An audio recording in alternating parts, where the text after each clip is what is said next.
Glycolysis is a metabolic pathway involving systematic breakdown of glucose to make energy. This takes place in the cytosol of the cell.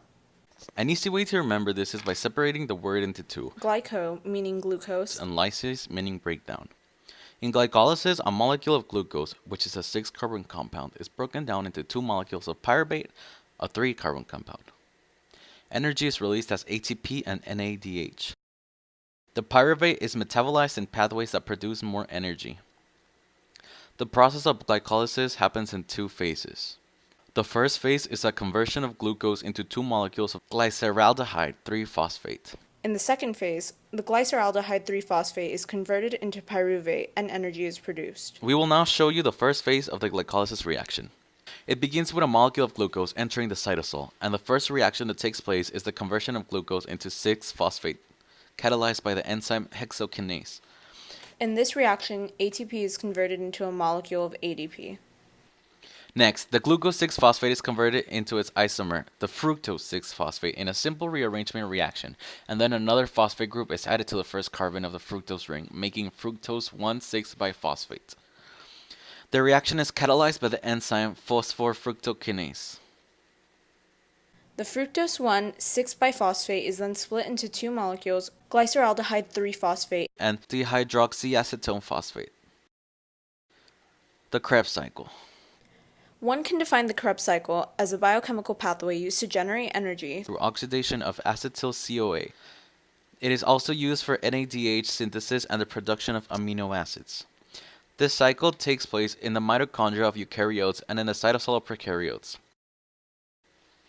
Pyruvate is derived by the glycolysis of glucose. It is then divided into acetyl-CoA by the enzyme pyruvate dehydrogenase complex. A molecule of carbon dioxide and NADH are generated from that. Then, acetyl-CoA combines with oxaloacetate to form citrate, resulting in a 6-carbon compound.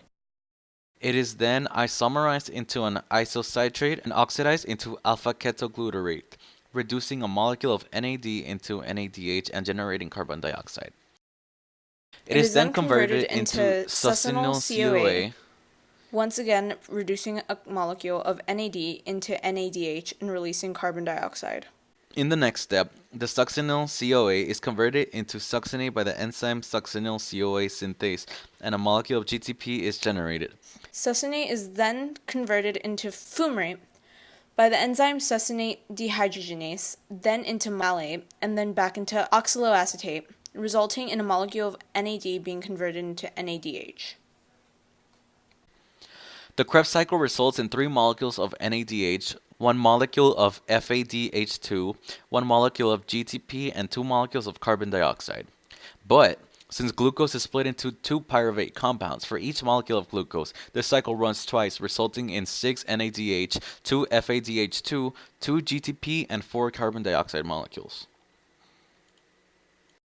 To summarize the electron transport system, following glycolysis and the Krebs cycle, we are left with 10 NADHs and 2 FADH2s in the mitochondria. They will then be used in the electron transport chain to create ATP. The 2 electrons from NADH are transferred to the electron carrier coenzyme Q by NADH dehydrogenase. Meanwhile, the H+ protons are transferred across the membrane to the inner membrane space. Coenzyme Q carries the 2 electrons to the BC1 complex, where the electrons move to cytochrome C as more H protons are carried to the inner membrane space. In regards to the electron corresponding to FADH2, they are transferred to coenzyme Q as its H+ protons are transferred across the membrane.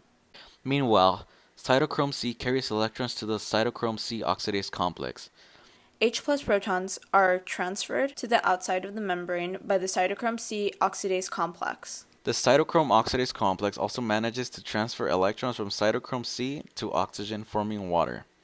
In regards to the transfer of H+ protons in the intermembrane space, a proton motive force is generated in the intermembrane of the mitochondrion. These H+ ions only manage to re-enter the mitochondrial matrix through ATP synthase. The energy from the movement of these protons is what synthesizes ADP to ATP and phosphate. This mechanism is known as oxidative phosphorylation.